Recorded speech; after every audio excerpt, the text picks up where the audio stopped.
Good morning, students. Welcome to the uh, third module, photoelasticity. This is the first class. I'm going to start with this photoelasticity. So before starting this whatever the module, we have to understand what is this photoelasticity. Okay, the photo is nothing but it is a form of light. Okay, so photo is a form of light. So it is a light. Okay, elasticity you have known in your whatever the mechanics of materials. So elasticity is a property. Okay, so elasticity is a property by virtue of which we can determine the stress which is obtained, which is developed in any parts or any machines. Okay, so photoelasticity is nothing but by using the light we are determining the whatever the stress developed in a materials. Okay, so myself Viresh Kumar Kes, I am assistant professor in mechanical department, Jain Institute of Technology, Davangere. Let's start the class. So first we have to understand nature of light and wave theory of light. Okay, so you have seen that the light is have the different types of theories which are going to be described for to explain the form of light. Okay, but in here we are only considering the wave theory. Okay, so consider a disturbance that is propagated through the space in a periodic manner. So in here we are considering light is a disturbance which is propagating in a space in a periodic manner. So just example you can see in this whatever the thing, the light is in the form of this wavy form. So it is moving in a space with some periodic disturbance. Okay, such disturbance can be represented graphically as shown in figure. Let y denotes the magnitude of disturbance. Okay, so this whatever the y axis, the it is not shown in here, but this is the y axis.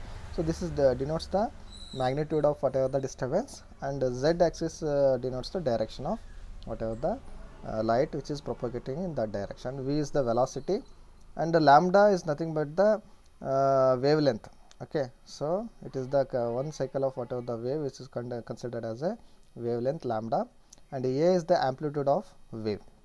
So by the function we can determine y is equal to f of z is a periodic in z. Okay, we can give this function for to represent this wavy form of light. That is, its value is repeated after regular interval of z. Means one value which is repeats after regular interval of z.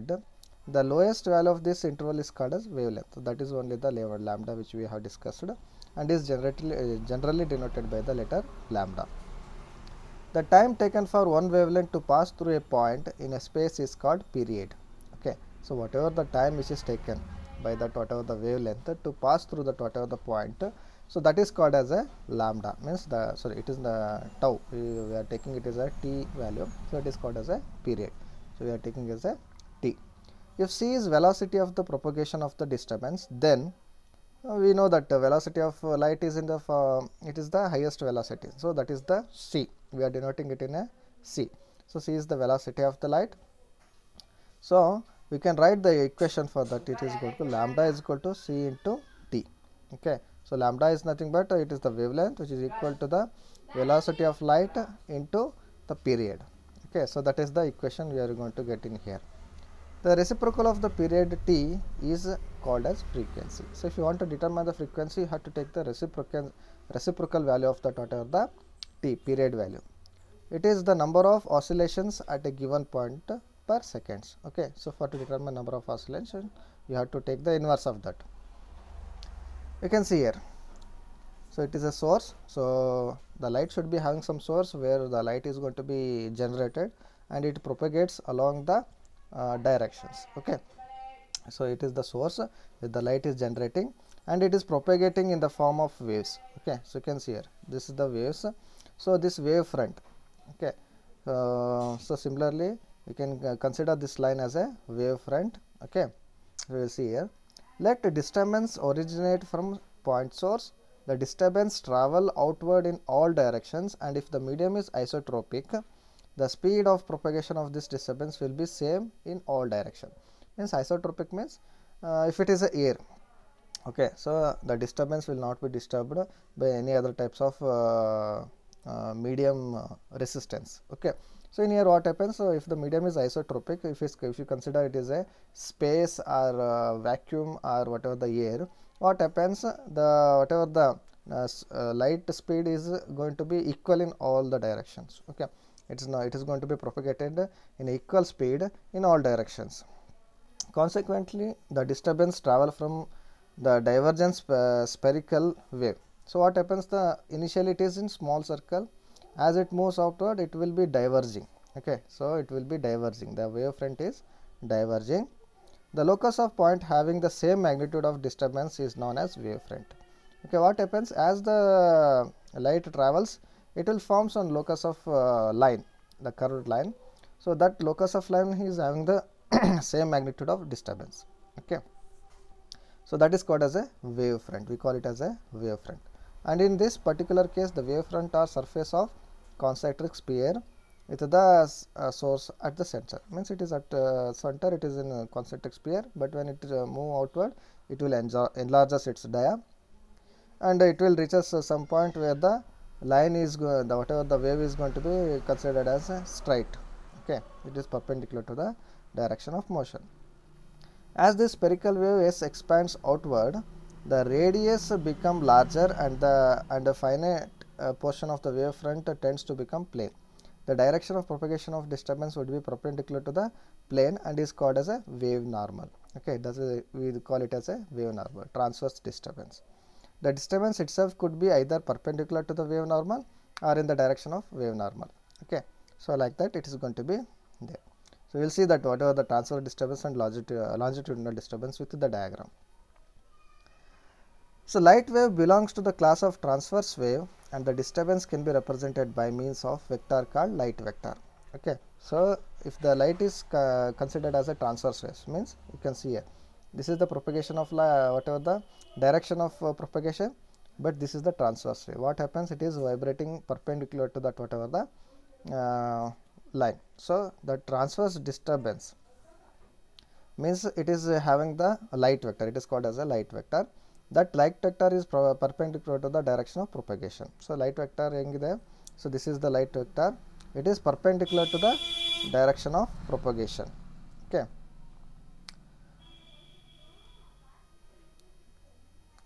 light is known to be an electromagnetic disturbance propagating through the space, and two vectors, namely electric force vector H and associated with it. The two vectors are mutually perpendicular to either of these can be taken as the fundamental light vector. So what happens, if the light is traveling in this direction, it is going to be having the two light vectors. One is magnetic field.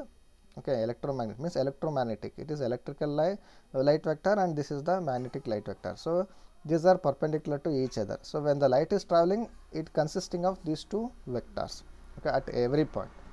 So that is going to be considered for our basic fundamental analysis. So you can see the fundamental equation for light wave traveling in z direction. So you can take the fundamental equation for that, that is y is equal to, y is nothing but the magnitude, which is equal to a, the a is the amplitude of that whatever the wave, cos 2 pi by lambda. Okay, so it is the angle which is making, so cos 2 pi by lambda into z minus ct plus epsilon. Okay, so where a is the amplitude, lambda is the wavelength, z is the direction of propagation, c is the velocity of light, t is the time period, and epsilon is the whatever the strain. Okay, so this equation is going to give the fundamental light vector equation, okay, which is traveling in z direction. For a given value of z, the above equation can be written as y is equal to a cos 2 pi by lambda ct plus epsilon 1. So consider we have some value of z. Okay, so if it is 0, so what can we just remove that, and we can write the equation as y is equal to a cos 2 pi by ct plus epsilon 1. So this is the same thing. So where epsilon n is some constant, so we are not, it is not a elasticity, it is some constant which is going to be considered while it is going to be. So this is the equation which is going to be describing the fundamental equation of wavefront, where f is the frequency. We know that f is the frequency. This can be stated a number of wavelengths traveled per second. Means frequency is nothing but the number of wavelengths which is traveled per second is nothing but the frequency. So 2 pi f express the quantity in radians per second. Okay, so radians is called as a circular frequency. If it is circular frequency, you have to take it as 2 pi f. So you can see the above equation, that is 1 by t which is equal to c by lambda which is equal to f. So this is the equation is used to determine the frequency, or else you can determine the velocity of light, or you can determine the wavelength or time period. So this equation is very important for to determine all the things. Denote the circular frequency by omega. Equation A becomes, okay, what we do, we will describe 2 pi f is a circular frequency in the earlier equation, that is 2 pi c is there. So we can write it c by lambda in the form of f. C by lambda is nothing but f, so you can write it as 2 pi f. So 2 pi f is written as omega t plus epsilon 1. So the equation changes to this form. Instead of cosine function, sine function can also be used to represent the plane harmonic waves. So you can also represent by using the sine harmonic waves. Y is equal to a sine omega t plus epsilon 1. So this is the equation C. So this is all about the nature of light. We will understand the electromagnetic spectrum. Okay, it is a very important parameter. If the light is going to be generated from source, these are the different forms which we can get from the electromagnetic spectrum. So you can see only this much of this gap we can see in here, that is 400 to 800 wavelength nanometer of whatever the thing which is shown in here. This is called as a visible light. Means whatever the colors, whatever the light which we are seeing, it is only appears between this whatever the wavelength. So from nearly from 350 to some 800 of this whatever the wavelength is there, this is very small wavelength. So in that wavelength only we can see the visible light. And you can see the gamma rays, it is having the 10 raised to minus 14 wavelength. If you have the X-rays, it is 10 raised to minus 12, which is not visible to our eyes, and ultraviolet is 10 raised to minus 8, and infrared rays it will start from 10 raised to minus 6 to 10 raised to minus 4. So radar it is 10 raised to minus 2, and FM radio you can see. So this is also having some electromagnetic wavelength, that is 1, and TVs it is also between 1 to 10 raised to 2, and short waves that is 10 raised to 2, and AM is 10 raised to 4. So these are the different wavelength in meters which is given in here.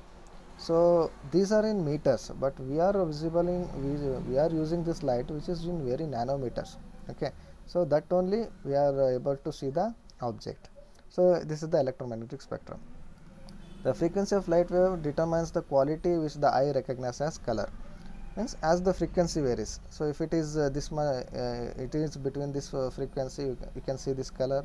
If it is between this frequency, then you can see these colors, and like that the frequency of light is going to be changes the color, so which will be visualized. The lowest frequency which the human eye can recognize is light is above 390 into 10 raised to I think it is not given in here. So it is 390 nanometers, and the corresponding is deep violet. So it is violet color which can be seen, which is 390 nanometers. Okay, so in that much of level only you can see that is a violet color. The highest frequency is about 770 nanometers corresponding to the deep red. So this deep red is nothing but the highest frequency which we can visible for our eyes. Okay, between these two frequencies and find the color arranged in violet, indigo, blue, green, yellow, orange and red. The gradation from one color to next is smooth and not abrupt. It is smoothly gradienting. When these colors are spread out in the form of continuous band, it is called as spectrum. So this form is called as a spectrum. The light corresponding to one particular frequency and one color is said to be homogeneous and monochromatic. Okay, so the whatever the light which is depending upon only one light, if it is depending upon this green light, so that is called as a homogeneous, means completely it is green, and it is monochromatic, it is having only single type of wavelength. Okay, so that is called as monochromatic. So like that for each colors, if it is having homogeneous and monochromatic lights can be obtained. So this is the electromagnetic wave, how it is going to be there. So as we see, the light is divided into two vectors, one is electrical vector and one is magnetic vector. So in here you can see this how the light is going to be there. So you can see the blue color waves which is forming in here. This blue color waves is called as an electrical field or electrical vector, and the whatever the magnitude magnetic field which is in the red color waves. Okay, so this is forming perpendicular waves according to the electrical magnetic waves. Okay, so like that the light is traveling in a single directions. Okay, this is wavelength. It was stated that a light wave belongs to the class of transverse waves and a disturbance can be represented by means of vector called light vector. Okay, so we call it as a light vector when it is the transverse wave. You can see the light, whatever it is the direction of motion, but whatever the waves which are forming, which is perpendicularly to that whatever the direction of motion. So that's why it is called as a transverse wave. In ordinary light, the tip of the light vector describes a random vibratory motion in plane transverse to the direction of propagation. Means if you consider the ordinary light, so where the tip of the light is going to be considered for that whatever the vibration of motion of light. If the tip of the light vector is forced to follow the definite law, the light is said to be polarized. Okay, if you consider that thing, you are forcing that light to transmit in this direction and in this way, so that is called as polarization. Very general example, the sunglasses. Okay, so if you wear the sunglasses, you can see the light intensity reduces. Okay, so light intensity, what happens? It is going to reduces when you wear the sunglasses, but when you remove that, the intensity increases, means whatever the normal intensity. So what happened if you use that lens?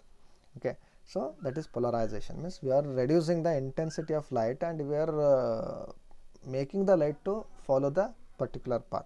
So that is called as polarization. You can see here what is the polarization. Okay, so this is the first diagram which is representing the where the this is the plane from where the light is emitting a wavefront. You can see it is forming the wavy.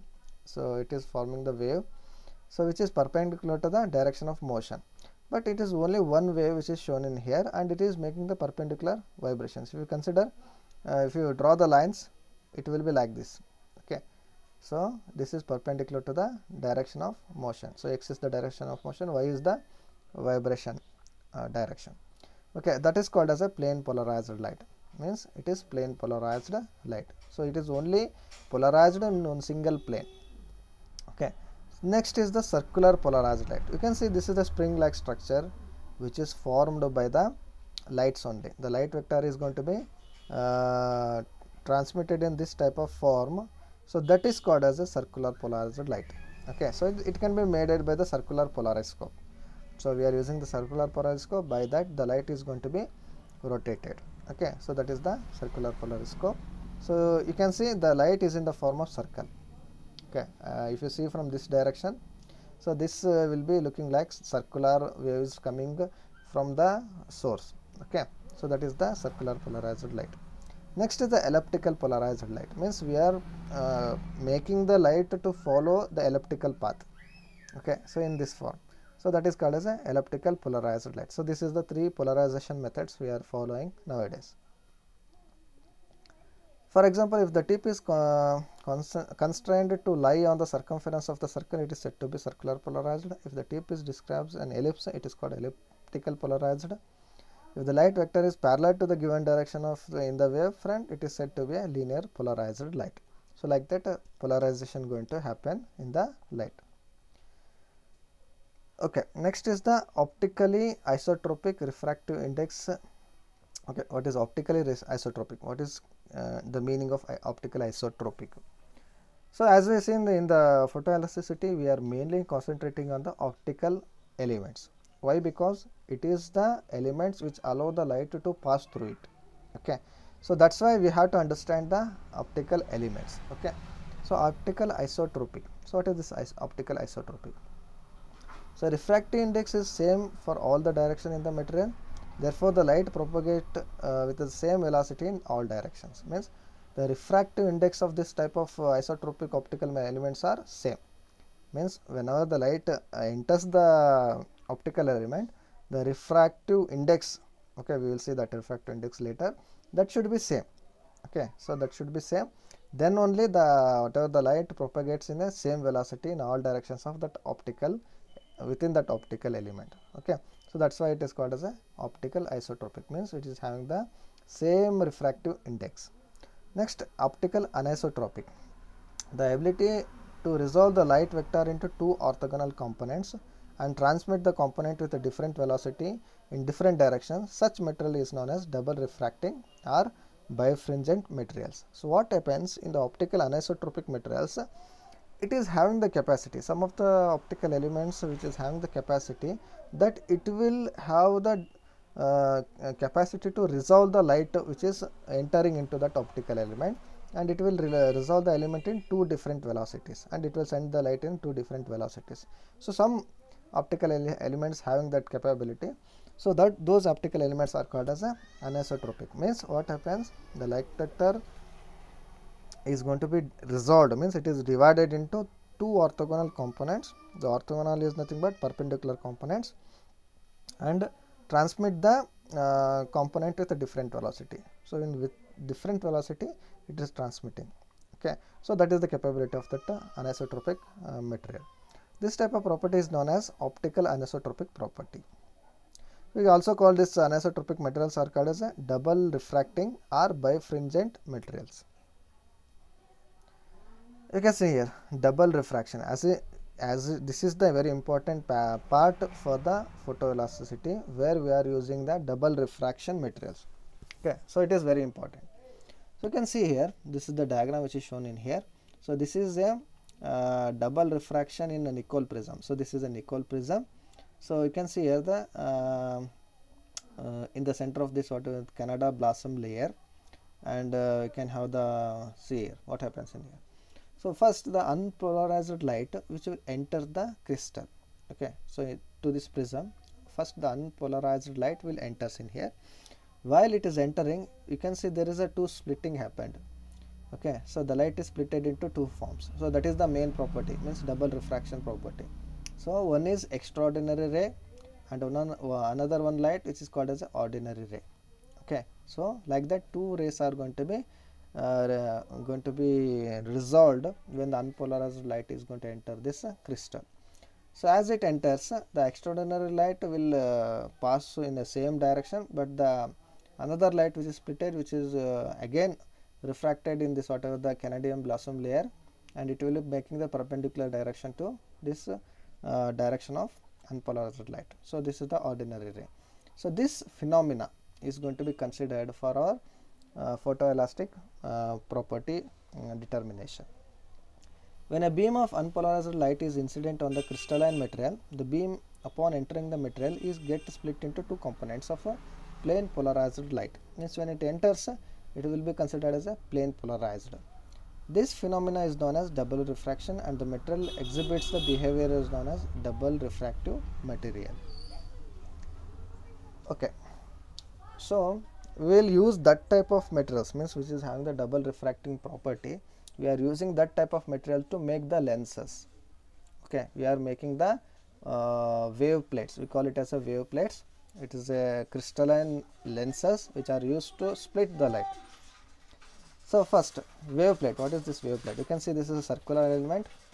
So this is a wave plate, circular element. It may be in different shapes. In here it is given a circular element. So it is a, when the light enters this circular element, it is splitted into two forms. You can see here the A1 and axis, you can say axis 1 and this is axis 2. So this is fast axis, this is slow axis. Like that the light is going to be splitted when the light enters at this center. Okay, and you can see that it is making 90 degree with each other. Axis 1 is making 90 degree with the axis 2. So this is the work of this wave plate. So wave plate, certainly a crystal material having ability to resolve the light vector into two orthogonal components. Means it is divided the light into two orthogonal components and transmit each of them in the different speed and phase. So it is transmitting in different speed and different magnitude. Okay, this phase difference is proportional to the thickness of the plate. So how it is dependent? So if the plate is thicker, more thicker, the phase difference is going to be proportional to that. Okay, the typical wave plate is known as shown in figure. So this is the typical wave plate which we are using in further study. So photoelasticity. So now we have to see what is photoelasticity. Okay, photoelasticity is a stress analysis technique using the relative retardation between two components of light. Means we are using the this sort of the double refraction property. Okay, so what happens? Photoelasticity is a stress analysis technique using the relative retardation. what happens, this axis 1 and axis 2 waves which are formed, which have relative retardation. Okay, so retardation means the speed and the wave formation is going to be different. It is making the phase between each other. Okay, so that retardation is going to be used to determine the stresses. Okay, the relative retardation between two components of light vectors along the direction of two principal stresses at a point on the photoelastic model. So we are using this type of splitting of that, whatever the light is going to be utilized to determine the retardation of light, and by that we can determine the two principal stresses, its directions and its magnitude. Photoelastic model. A photoelastic model is a transparent material possessing the property of temporary double refraction. So that is the means whatever the model which we are using to determine the stress, it should also possess the same property, means double refraction property must be required for to determine the stress. Okay, so that is the thing which is shown on here. A photoelastic model in a transparent material possesses a property of temporary double refraction. Okay, so it should show at least a temporary double refraction to determine the stresses. Without external load, without external load, the model is isotropic.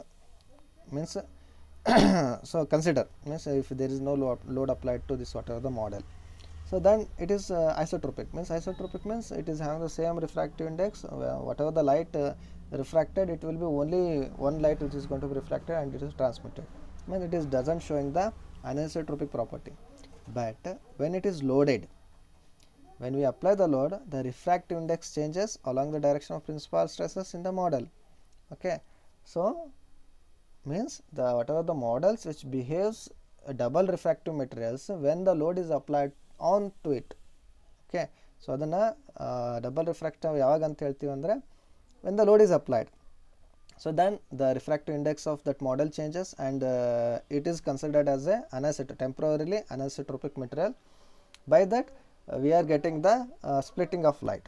Okay, so by that we can determine the photoelasticity. Okay, this is it for the first class, students. I hope I have convinced whatever the many information regarding the photoelasticity. Okay, I think it will be beneficial for you all. So if you have any doubts, you can just attend the classes and just make the points where you have the doubts and ask those doubts. I am going to clear those doubts in the class. Okay, thank you, students. Thanks for attending this class. We will meet in the next video.